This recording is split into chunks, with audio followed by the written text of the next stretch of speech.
Mi esposa y su madre tramaron un plan malvado para quitarme mi casa. Lo que descubrí me destrozó el corazón. Todo comenzó hace 3 años cuando mi esposa, Carla, y yo decidimos comprar nuestra primera casa juntos.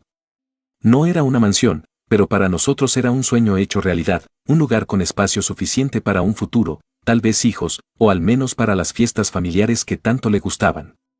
Fue un gran esfuerzo reunir el dinero para el pago inicial, pero lo logramos. Ambos firmamos como propietarios, y la casa quedó a nombre de los dos, como era justo. Al principio, todo parecía perfecto. Teníamos discusiones normales de pareja, pero en general, éramos felices. Eso cambió cuando su madre, Patricia, empezó a involucrarse más de lo necesario en nuestra relación.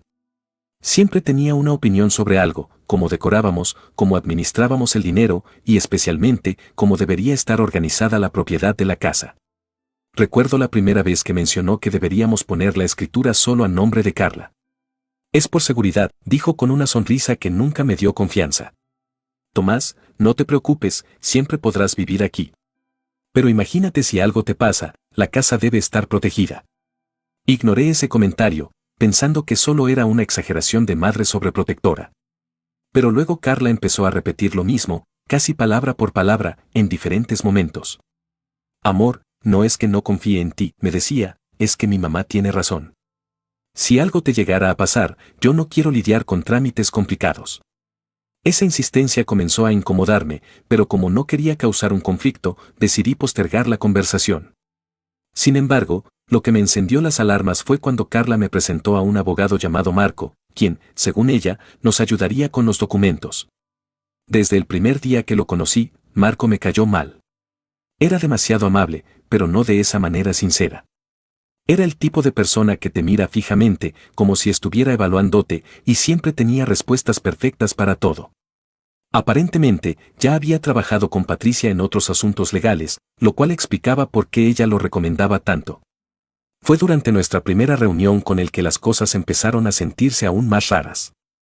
Marco traía un borrador de contrato para simplificar la transferencia de la escritura a nombre de Carla. Insistió en que era lo mejor para nosotros, especialmente dada la experiencia de Patricia. Cuando revisé el documento, noté que no solo transfería la propiedad, sino que prácticamente me quitaba todos los derechos sobre la casa. Esto es ridículo, les dije, dejando el papel sobre la mesa. No voy a firmar algo así. Esta casa es de los dos, y así va a quedarse. Carla intentó calmarme, diciendo que no era para tanto, que podíamos hacer ajustes al documento, pero Patricia tenía otra reacción. Tomás, estás actuando como si no confiaras en mi hija. ¿Qué clase de esposo eres si no piensas en protegerla? Esa noche fue la primera gran discusión que Carla y yo tuvimos sobre el tema. Ella me acusó de ser paranoico, y yo le dije que no entendía por qué estaba tan obsesionada con cambiar la escritura. Al final, dejamos el tema por un tiempo, pero la relación empezó a enfriarse. Lo que no sabía en ese momento era que ese abogado, Marco, no solo era su aliado en este plan, sino algo mucho peor. Un día, mientras revisaba la computadora de Carla, algo que nunca había hecho antes, pero la curiosidad me ganó, encontré un correo de Marco que confirmaba una cita con Patricia. Lo raro no era la reunión en sí, sino el tono del mensaje. Era demasiado personal, casi como si se conocieran más allá del ámbito profesional. Gracias por la cena de anoche. Patricia me dejó claro lo importante que es esto para ustedes. Nos vemos mañana para los detalles. Ahí fue cuando empezó a formarse en mi mente una posibilidad que no quería admitir. ¿Era posible que Carla y su madre estuvieran tramando algo a mis espaldas? ¿Y este abogado estaba más involucrado de lo que parecía? En los días siguientes, traté de actuar normal mientras investigaba por mi cuenta. Revisé más correos, mensajes y hasta extractos bancarios. Fue entonces cuando descubrí algo que me dejó helado. Carla había hecho transferencias significativas de dinero a una cuenta que no reconocía, y lo peor es que algunas de ellas coincidían con las fechas de reuniones con Marco. En ese momento, sentí que el suelo se caía bajo mis pies. ¿Qué estaba pasando realmente? ¿Y hasta dónde estaban dispuestas a llegar? Después de ese descubrimiento, no pude evitar sentir que mi casa, la que habíamos comprado con tanto esfuerzo, se estaba convirtiendo en un campo de batalla. Pero yo ni siquiera sabía cuáles eran las reglas ni quién estaba realmente de mi lado. Desde ese día, cada interacción con Carla y Patricia era como caminar sobre hielo delgado. Trataba de no mostrarles que sospechaba algo, pero la tensión era casi insoportable. Una semana después de encontrar ese correo y las transferencias, decidí que necesitaba más pruebas antes de confrontarlas. Así que hice algo que nunca pensé que haría, contraté a un investigador privado. Sí, lo sé, suena extremo, pero todo esto ya había dejado de sentirse como una simple diferencia de opiniones. Había demasiadas señales de que algo turbio estaba pasando. Le di al investigador lo que tenía, los correos, las transferencias y hasta las fechas de reuniones con Marco que Carla mencionaba casualmente. Él aceptó el caso y prometió ponerse a trabajar de inmediato. Mientras tanto, yo seguía intentando actuar normal en casa.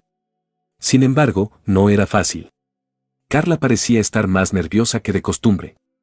Su teléfono sonaba constantemente y cada vez que lo hacía, ella salía de la habitación para responder. Patricia, por otro lado, seguía con sus comentarios pasivo-agresivos cada vez que nos visitaba. Tomás, espero que estés reconsiderando lo de las escrituras. Es lo mejor para todos. Un día, mientras Carla estaba en la ducha, su teléfono vibró en la mesa. No quería ser esa persona, pero la curiosidad me ganó. Era un mensaje de Marco que decía, ¿hablaste con él? Necesitamos avanzar antes de que se dé cuenta. El corazón se me detuvo. ¿Avanzar en qué? Ya no había duda, algo estaban planeando, y lo peor era que parecía que todos estaban involucrados menos yo. Una semana después, el investigador privado me llamó. Su tono era serio, casi solemne. Me pidió que nos viéramos en persona porque lo que había encontrado no era algo que pudiera decirme por teléfono. Llegué al lugar acordado, una cafetería discreta, y me senté frente a él mientras me entregaba un sobre lleno de papeles y fotografías. Tomás, comenzó, esto no va a ser fácil de escuchar, pero creo que ya lo sospechabas. Abrió el sobre y me mostró fotos de Carla y Marco entrando juntos a un hotel, abrazándose y, en una de las imágenes, besándose. Pero no terminó ahí. También había fotos de Patricia reuniéndose con Marco en otro lugar, aparentemente en una cena, donde parecían igual de cercanos. Esto no es solo una traición emocional, continuó el investigador. Hay registros de que Marco está preparando documentos para transferir la casa completamente a nombre de Carla. Según lo que encontré, Patricia también está involucrada en esto. Parece que están tratando de asegurarse de que quedes fuera de todo. Mi mente estaba en blanco. No podía creer lo que estaba escuchando y viendo. Carla, la persona con la que había construido una vida, no solo estaba traicionándome, sino que lo estaba haciendo de la manera más fría y calculadora posible. Y Patricia, alguien a quien había tratado con respeto desde el principio, era su cómplice. Por si fuera poco, el investigador añadió algo más, no sé si esto es relevante, pero hay indicios de que Marco ha tenido relaciones íntimas con ambas, tu esposa y su madre. No parece ser algo reciente, sino algo que lleva tiempo ocurriendo.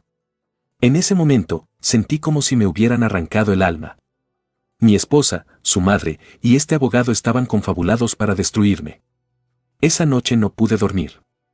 Me quedé sentado en la sala, mirando las fotos y los documentos, intentando procesar todo. ¿Cómo pude ser tan ciego? ¿Cómo no vi venir esto? Pero más importante, ¿qué hago ahora? Primera actualización, después de leer sus comentarios en mi publicación anterior, me di cuenta de que necesitaba actuar con más cautela de lo que pensaba. Muchos de ustedes mencionaron lo importante que era protegerme legalmente antes de hacer cualquier movimiento. Así que decidí buscar un abogado por mi cuenta, alguien que pudiera orientarme sobre cómo manejar esto sin perderlo todo. Encontré un abogado recomendado por un amigo de confianza, alguien que no tenía ninguna conexión con Patricia o Marco. Cuando le conté todo lo que estaba pasando, incluyendo las pruebas que había reunido, me miró con una mezcla de incredulidad y preocupación.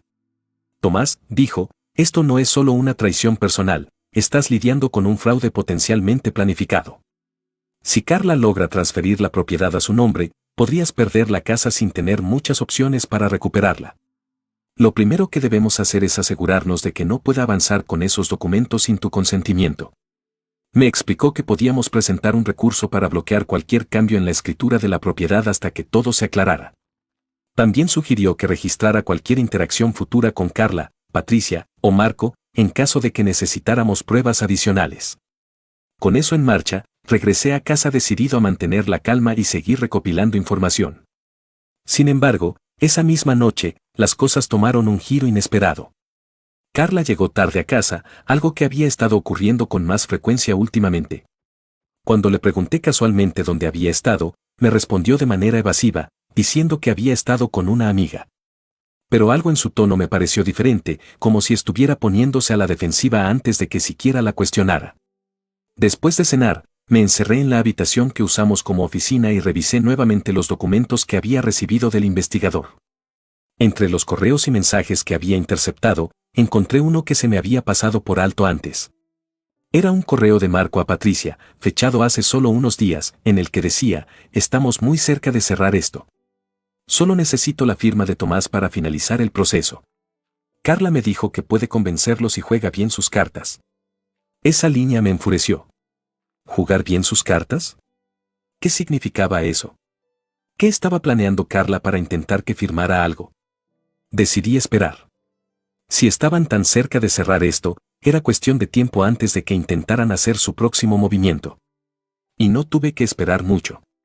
Al día siguiente, Carla me dijo que Marco quería reunirse con nosotros nuevamente para revisar unos ajustes en los documentos de la casa.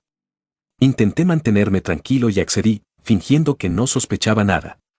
Mientras tanto, informé a mi abogado sobre la reunión y le pedí consejos sobre cómo manejarla.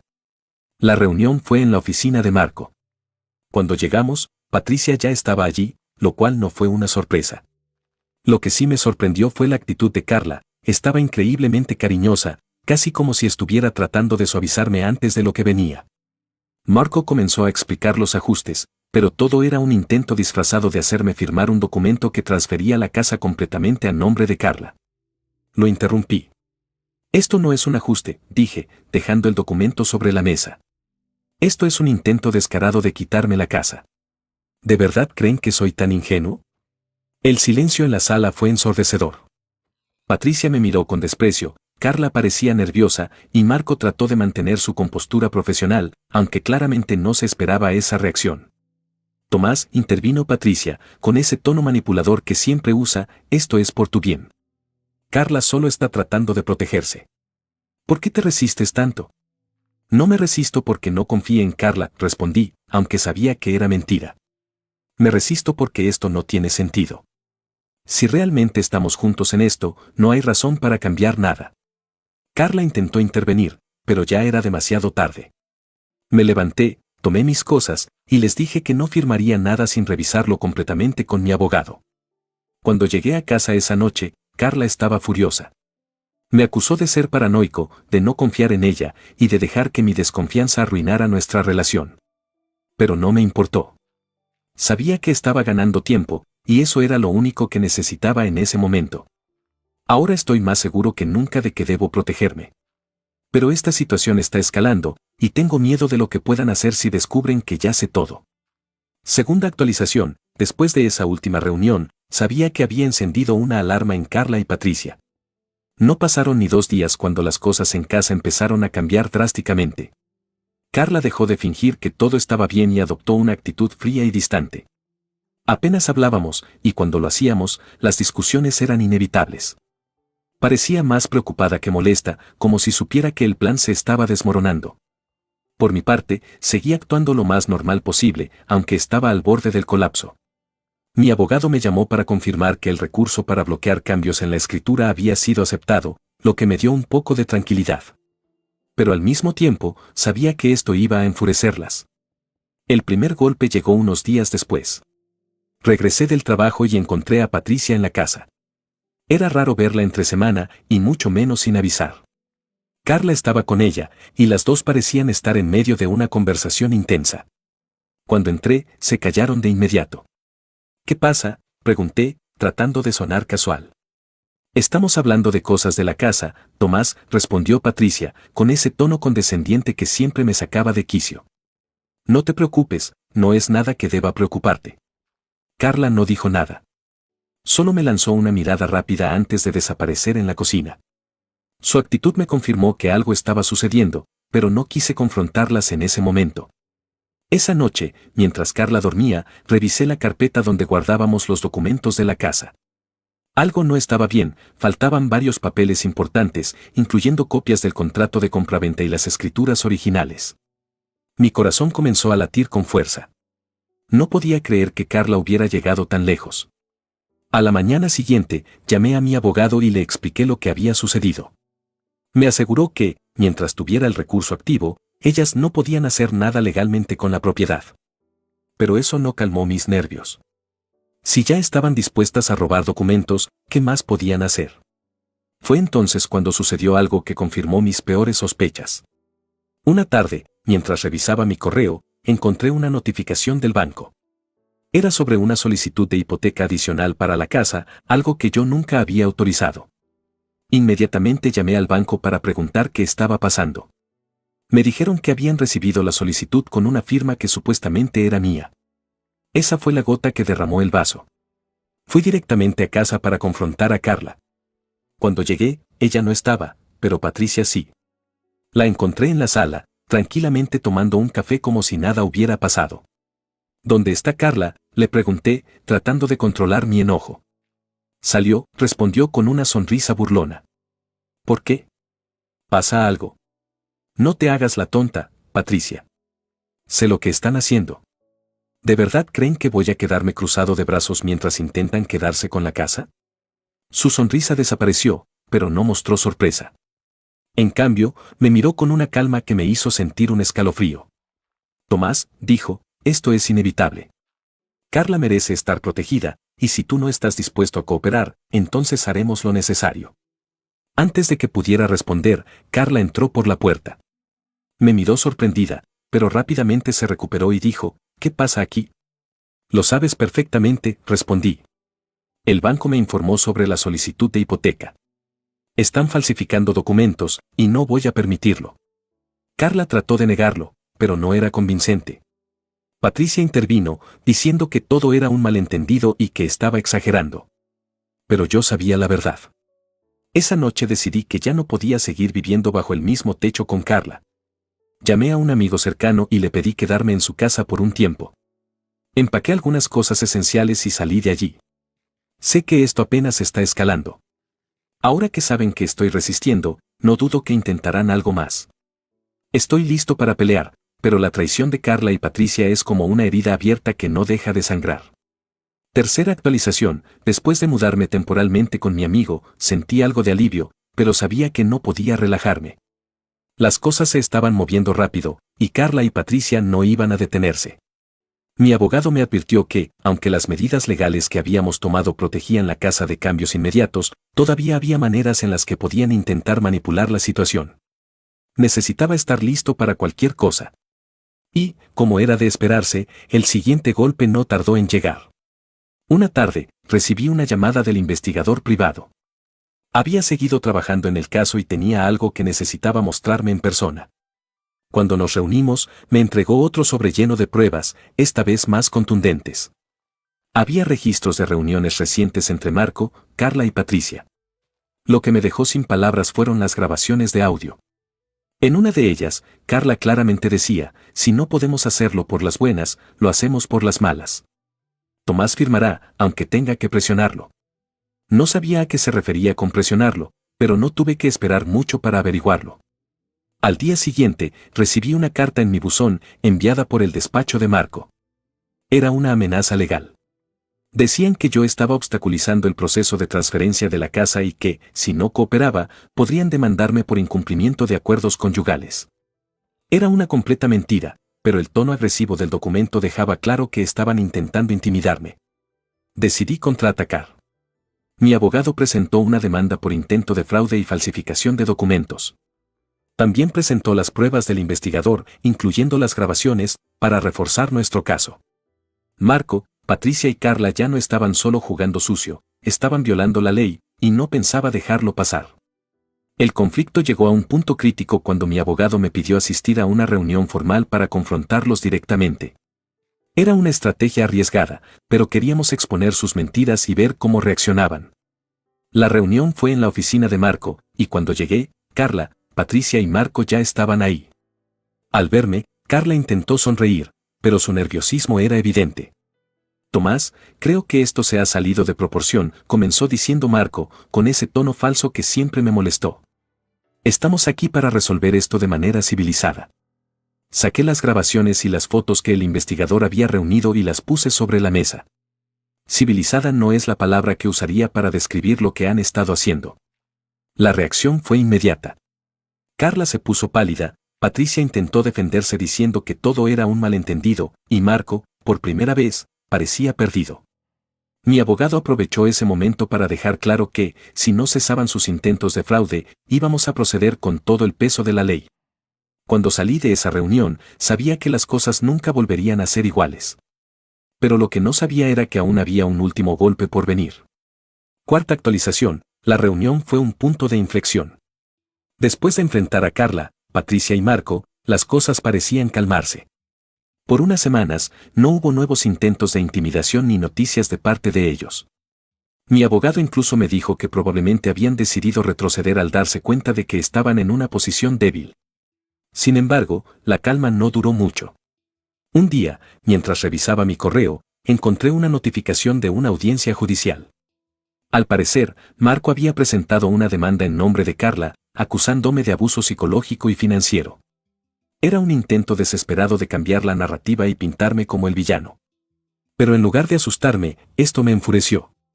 Presentamos nuestra defensa rápidamente, incluyendo todas las pruebas de fraude, las grabaciones y los documentos que demostraban su manipulación. En la audiencia, Carla y Patricia intentaron mantener su historia, pero sus inconsistencias fueron evidentes desde el principio. Mi abogado hizo un excelente trabajo exponiendo cómo habían intentado manipular el sistema legal para quedarse con la casa. El momento más impactante ocurrió cuando el juez revisó las grabaciones. En una de ellas, se escuchaba a Marco diciéndole a Carla, si Tomás sigue resistiéndose, podemos forzar su salida. Patricia tiene contactos que pueden ayudarte. Esa frase fue suficiente para desmoronar su caso. El juez falló a mi favor, desestimando la demanda de Carla y ordenando una investigación formal sobre Marco por mala praxis. Además, Patricia y Carla quedaron expuestas como cómplices de un intento de fraude, lo que abrió la puerta para que yo pudiera demandarlas si lo deseaba. Cuando salí del tribunal ese día, sentí una mezcla de alivio y tristeza. Había ganado, sí, pero el costo emocional fue altísimo. La persona en la que había confiado más que en nadie había intentado destruirme y su madre había estado ahí para apoyarla. Desde entonces, me he enfocado en reconstruir mi vida. Vendí la casa, no porque lo necesitara, sino porque ya no podía soportar vivir en un lugar lleno de tantos recuerdos amargos. Usé el dinero para empezar de nuevo en otro lugar. Carla y Patricia desaparecieron de mi vida después de la audiencia. Nunca intentaron contactarme y sinceramente, espero que siga siendo así. Marco perdió su licencia de abogado y, según escuché, enfrenta varios cargos legales. A todos los que me leyeron, me apoyaron y me dieron consejos, gracias. Aprendí que, a veces, la gente que más te debería cuidar es la que más te traiciona, pero también aprendí a no subestimar mi fuerza para salir adelante. Hoy estoy en un lugar mejor, literal y emocionalmente. Si alguien aquí está pasando por algo similar, mi consejo es, no tengan miedo de luchar por lo que es justo. Ustedes valen más que cualquier traición.